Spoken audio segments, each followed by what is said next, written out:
this is a video that has been highly requested and is something that I've not done on the channel in a very, very long time. But for those of you who know me well, you will know that I love maths. I myself have a math degree. It's something I've loved for a very, very long time, and I always find ASMR maths videos very relaxing, and also find solving problems in maths oddly satisfying. Now, why has there not been a video like this on the channel in a long time? Well, if you do not know, I actually have a second ASMR channel called ASMR Maths. And on this channel, we actually recently hit 25,000 subscribers, but on this channel I post a variety of maths themed ASMR content too. So if you'd like maths and like ASMR and want to see them combined, or would like to see more videos like the one you're about to see tonight, or if you just want to get some more sleep from some ASMR, then be sure to go and check out that channel. I'll pop a link in the description. I post weekly over there, and I've actually recently come back from like a 4-month hiatus on that channel. So be sure to go and check it out. I just posted a video tonight over there in which I tried to solve an entire high school maths exam almost,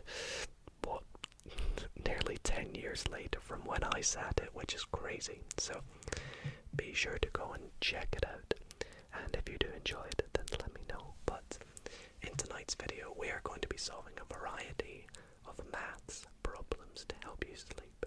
So if you do enjoy, be sure to leave a like. And I have purposely selected a variety of difficulty problems because I know some of you may be brand new to math and might not understand too much, but some of you may be very good at math and want some tricky questions, and so I have a good mix of both, and I hope that you all do enjoy. So without further ado, let's get into the first problem. Okay, so let's actually zoom the camera in a little bit and reposition my iPad so I can write at a little bit of an angle. Now, all these questions I have taken are from a Scottish math association called the SQA, so that's where I got all these questions from, just citing my sources for those wondering, because, well, I'm from Scotland, and therefore it's the best way for me to get questions that I feel are appropriate. But anyways, this first question, which in the exam it was for, was worth 3 marks, asks us to change the subject of the formula f is equal to 2d plus 3 divided by e to d. Now, before we jump into this question, I do want to quickly apologize about any background noise you may hear. I'm actually recording this quite early in the morning, and so there might be birds or cars or noisy neighbors you may hear, and I do apologize. I can't control that. But anyways, let's get started. So I'll do my best to explain everything I do in this video. And in order to change the subject of any formula, you want to get what it is you are aiming for on its own. You want to separate it from everything else. So to do this, you want to reverse the operations that you have done to get to what you're in the first place. So I think the first thing to do would be to get rid of this e, which is on the bottom of the fraction. So let's multiply everything in the equation by e, which will give us fe is equal to 2d plus 3. That's a pretty horrible plus. I apologize. Next, the next thing we need to do to reverse the operations is get rid of the 3, the plus 3. So to get rid of this on the right hand side, we want to subtract 3, but if we do that to the right hand side, we must also do it to the left, which gives us FE minus 3 is equal to 2D. Now last but not least, if we have 2 of D, to get D, well, just 1 of D on its own, we want to divide it by 2, because dividing it by 2 will just give us 1D. But if we do that, once again, we must do everything. So this gives us, now we could do F divided by 2, E divided by 2, but let's just keep this all one thing, and then divide it all by 2. And that will give us D on its own. And that there is a nice easy way to start the video, very simple. Just changing the subject of a formula from one thing to another. Okay, this next question looks very interesting. We have a little diagram, well, a pretty big diagram. It says, a section of garden is in the shape of 4 identical right-angled triangles. So you can see here we have, like, this is the whole garden, and we have a right-angled triangle, which goes like this,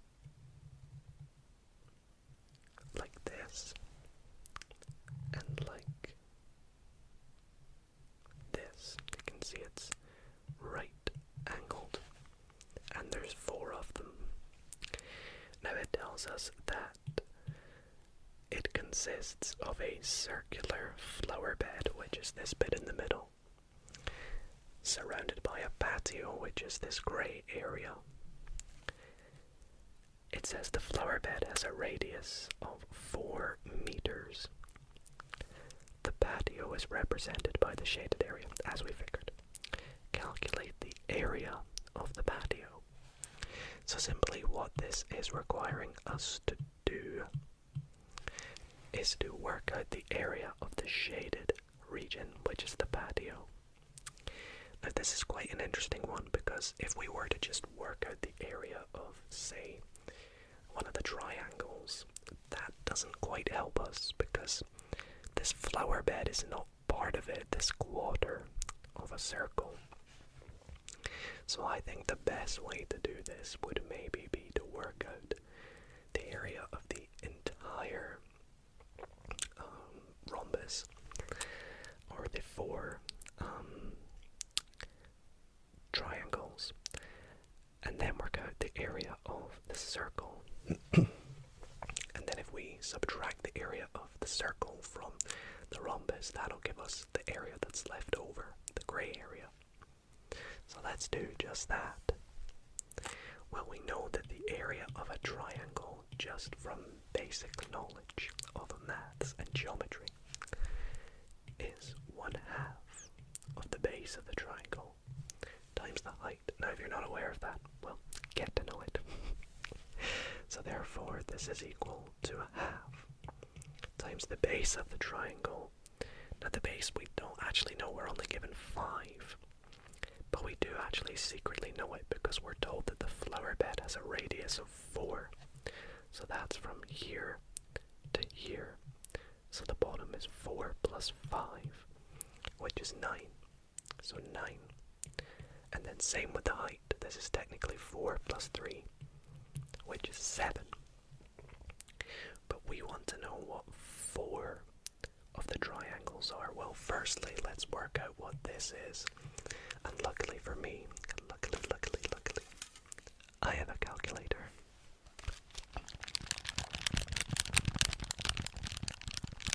Because I'm going to be lazy. So let's put in 1/2 times 9 times 7. And this gives us 63/2, but it's easier just to write 31.5. So 31.5 and this is meters squared. That's just one of the triangles. So therefore, well, we'll leave the four of them for the now. Let's work at the area of the circle, or the flower bed, if you will. Well, the area of a circle is pi times the radius squared. Again, just a little formula, it's easy to know. And the radius we know is 4. So 4 squared is 16. So the area of the circle is 16 times pi. So like we said, in order to work out, and I'm not going to work out what that actually is, I'm just going to leave it as 16 pi, because that's not going to be a very nice number. Of course, pi being 3.14, so on, so on. So, therefore, the area of the patio is going to be equal to 4 times the area of the triangles, subtract the area of the circle. Now this is equal to 4 times 31.5 minus 16 pi. Should probably put that in brackets just to make things a little bit easier to see. So let's work out what that's going to be.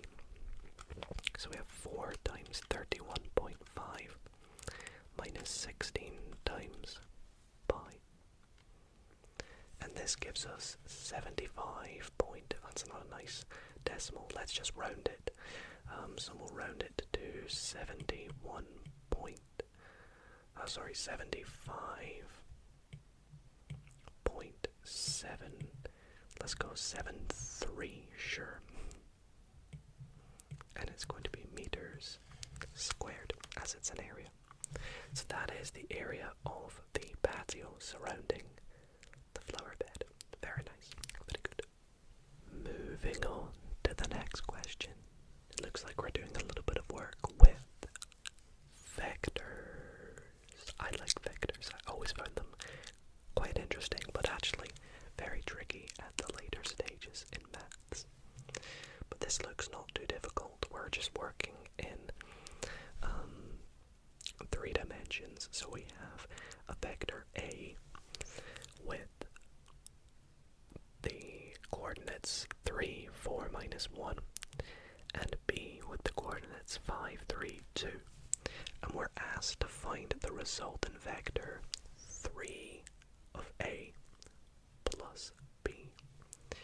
And we're told to express our answer in component form. Now this is component form with the 3, 4, minus 1 written like that. So let's work it out. Well, or is component, wait, hold on, I think that's vector form, isn't it? Component form is the I, J, K, I believe. Either way, I'll write it in both. I forget, actually, it's been a little minute. So vector A, well, 3 times A plus B. Let's work this out in 2 different bits. So 3 of A is going to be 3 times the vector 3, 4, minus 1. And B, well, we want to add 5, 3, and 2. So 3 of the first one, it's going to be 3 times 3, which is 9. 3 times 4, which is 12. And 3 times minus 1, which is minus 3. But don't forget, we want to add what's next. So we want to add 5, we want to add 3, and we want to add 2. So this is simply going to give us the vector 14, 15, and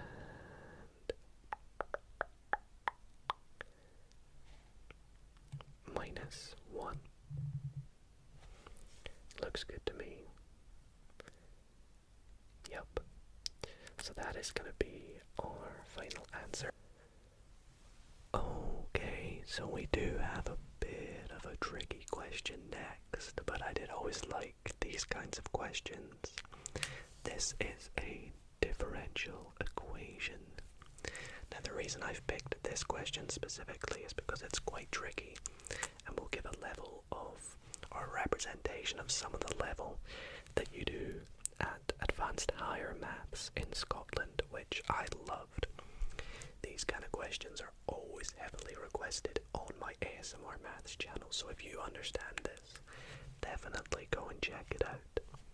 But this asks us to solve the differential equation d squared y by dx squared, so the second differential of y, minus 2 dy by dx minus 8 is equal to 0, given that y equals minus 2 and dy by dx is equal to 22 when x is equal to 0. Now that may just sound like gibberish to a lot of you, but I'll do my best to tell you exactly what it is that we're doing. Well, what we need to do is we need to find a general solution for this equation here, and to begin by doing that, what we need to do is find the correlated auxiliary equation. Now to do that, we simply take what we've got, the auxiliary equation, and rewrite it in the form, well, let's write as k. So we have k squared because this is squared. Our coefficient here is 2, so we have minus 2k minus 8 is equal to 0. Now I can already kind of see by inspection that because we're going to have a quadratic with two distinct roots, our general solution is going to be of the form y is equal to ae to one of the roots times x plus be to the other root times x. That's what b and q are, but we need to work out what they are. This is just the sort of implied implication from this. So to do this, we must factorize. So we're going to have k something and then k something else is equal to 0. And we have what makes minus 8, well, minus 4 and 2, right? Because then we get plus 2, so it's going to be k minus 4 and k plus 2, which gives us roots of k is equal to minus 2 and k is equal to 4. Therefore, our general solution is going to be of the form ae to the minus 2x plus be to the 4x. But we're not done there, because now that we've got this, firstly I can point out that there is no need to find a complementary function because the differential equation is equal to 0, or the particular integral. So therefore what we need to do now is try and work out the values of a and b, because currently they make no sense. So to work them out, that is where these come in, given that y equals minus 2 and dy by dx equals 22 when x is equal to 0. Well, when y is equal to minus 2, we can substitute that in. X is equal to 0. So we have ae to the minus 2 times 0. Well, anything to the power of 0 is 1. So minus 2 is equal to a plus, and again, e to the 0 is just 1, so a plus b. So we have one equation in terms of a and b. But to help us work out a and b, we need another way of having them in an equation. And this is where this d squared by dx comes in. Now, I think the way I'm going to do this is differentiate our differential equation. Our general solution. So, because we have y, we know that dy by dx is going to be equal to, well, to differentiate this, e to whatever it is x will remain e to whatever it is x. So we're going to have e to the minus 2x, and we'll have a in front of it, but we need to multiply by the coefficient in the x. x, so that's minus 2. Same with b, this time it's 4, so we're going to have 4b e to the 4x, and that is dy by dx. Lastly, what we need to do is substitute in our values again, so we have 22 is equal to, and again, because this is going to be 0 as it tells us, this is just going to be a, so it's going to equal minus 2a, and same over here, plus 4b.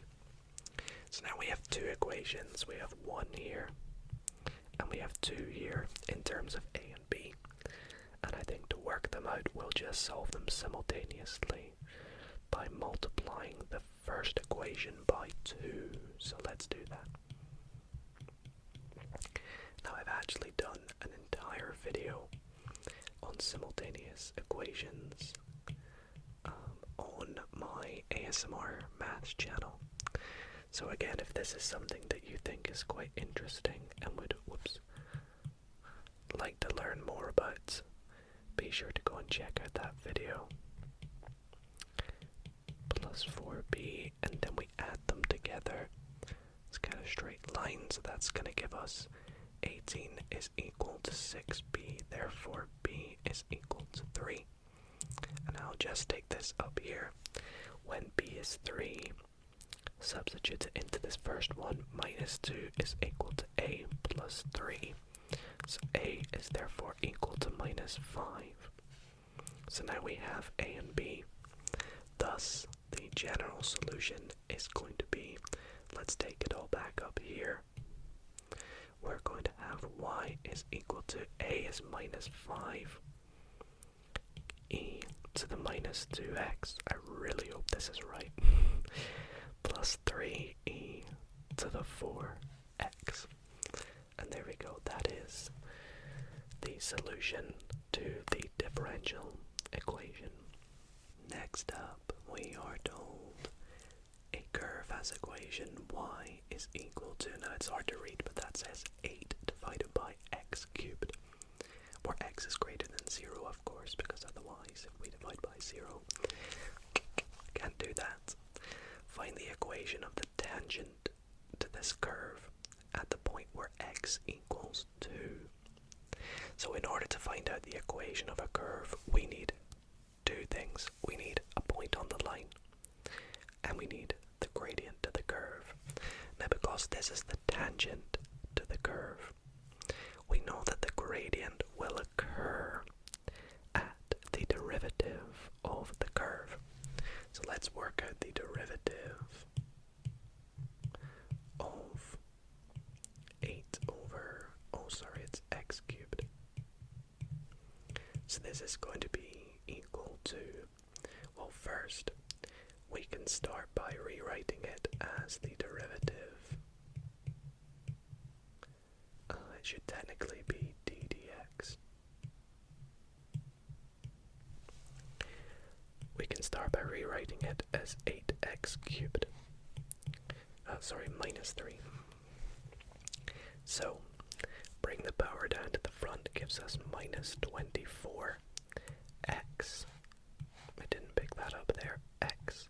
And then subtract 1 from the power, so therefore the derivative, which is equal to m, the gradient, is minus 24 x to the minus 4. However, to work out the gradient properly, we need to substitute in the value of x equals 2 at that point. So when we substitute in x is equal to 2, we get the gradient is equal to minus 24. Now 2 to the negative 4 is the same as 1 over 2 to the power of 4. So multiply by 1 over 2 to the power of 4, which is 16.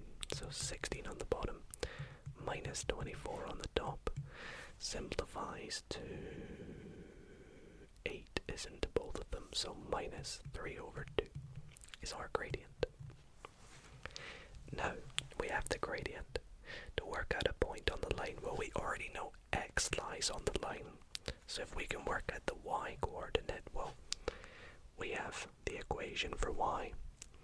So the y coordinate is going to be equal to 8 over 2 cubed, which is just 8 over 8, which is 1.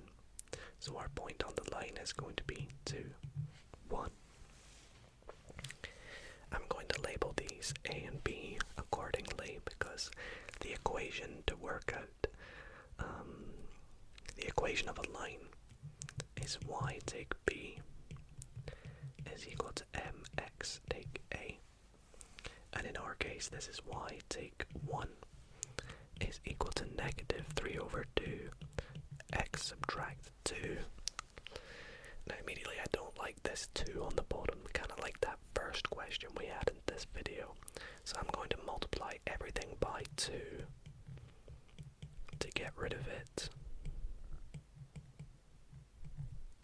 And therefore we have 2y subtract 2 is equal to minus 3x plus 6, just expanding the brackets.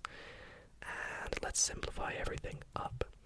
2y plus 3x is equal to 8. And that is going to be, oh, it's on video, there we go, the equation of the tangent to the curve. The next question is all about matrices, and we are given a matrix A, I love matrices, defined by 6, 1, 11, 3 as the components. It's just a 2 by 2 matrix. Now this is a two-part question, so we start with part A, and part A asks us to find the inverse matrix of A, which is A to the minus 1. Now in order to do this we use the little formula. Now the formula to find the inverse of a matrix is we find 1 divided by the determinant of the matrix.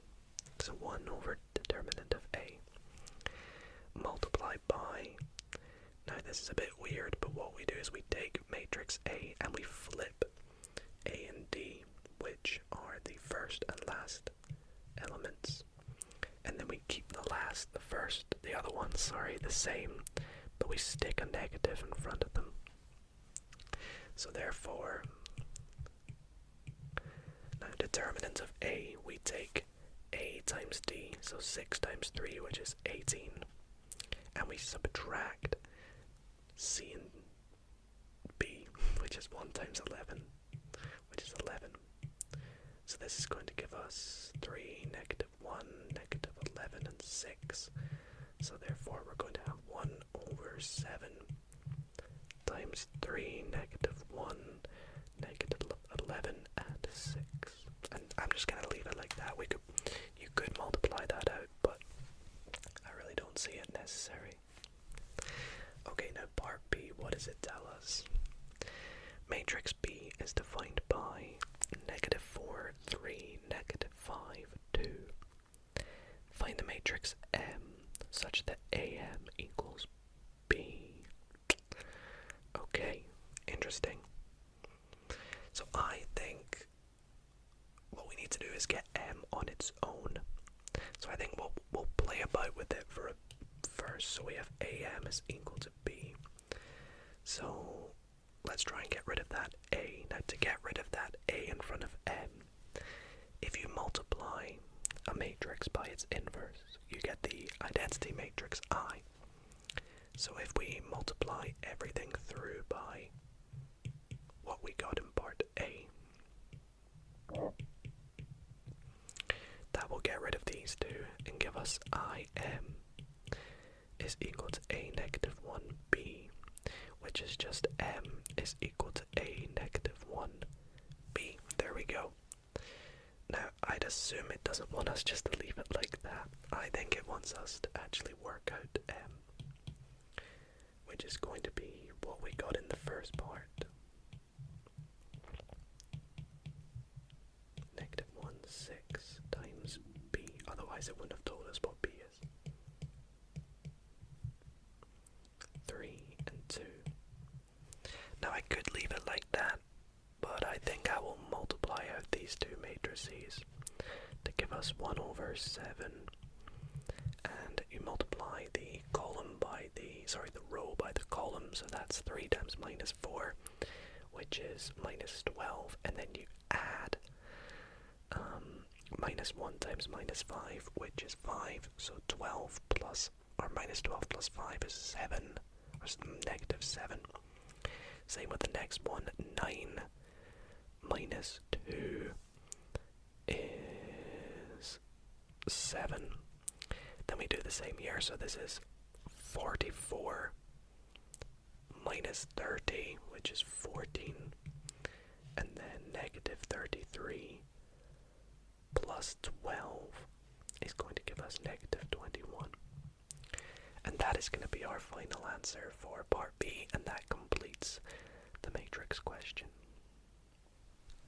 And for our final question tonight, it looks like we're working with a little bit of sequences and recurrence relations.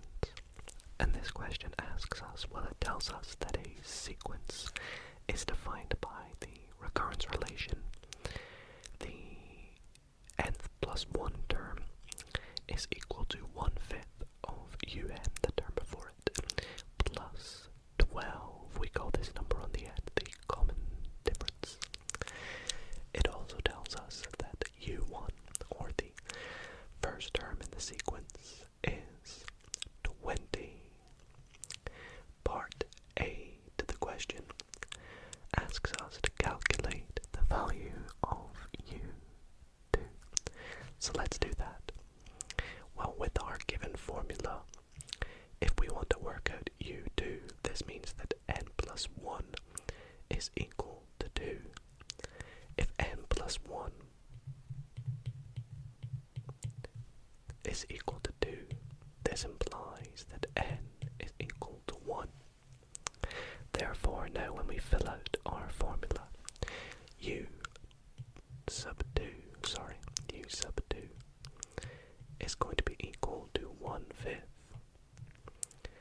un, which is u sub 1, and u sub 1 is 20, so 1/5 times 20 plus the common difference, which we said is 12.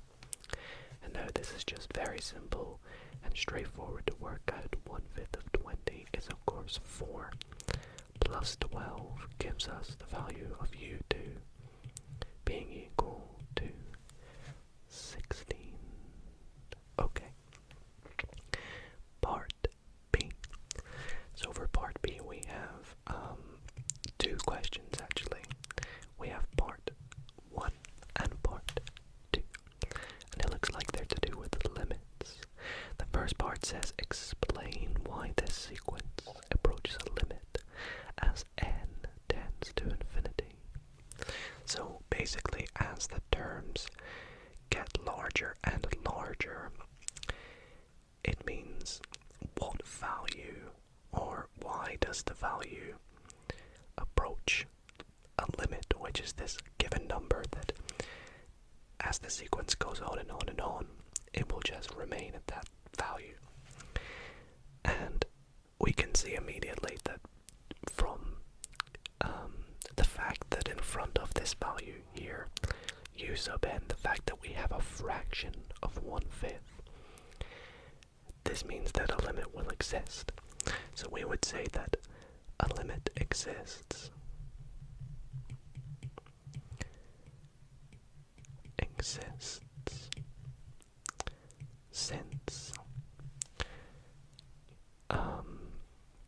we would say or it approaches a limit because 1/5 is between -1 and 1. You see, if that were to be outside of the value, it would just continue increasing and a limit would not exist. But it approaches this limit because it is between those values. Now it asks us to calculate this limit. Now because that's only just worth 1 mark, I'm sure that's probably enough to mention. But in order to calculate that limit, we can use this little formula where L is equal to B divided by 1 minus A. Now what are the values of B and A in this case? Well, A is simply equal to 1/5, and this is just the formula that you use when working out a limit. And B you see this being D. So plugging them into our equation, we get 12 divided by 1 minus a fifth. And this is just going to equal to 12 minus, or 12 divided by, well, it's going to be 4 fifths. And when you divide a fraction by a fraction, you can just multiply by the reciprocal. So that's 12 multiplied by 5 over 4. 12 times 5 is 60, divided by 4 is 15, and that is going to be our limit. So you can try this and continue working out bits in the sequence and find you'll always get 15. Well, everybody, that is going to be all for tonight's video.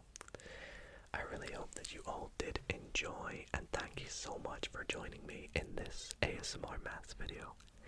If you did enjoy, be sure to leave a like, and once again, definitely go and check out my ASMR maths channel with the link in the description for more maths ASMR content. Other than that, sleep well everybody, and good night.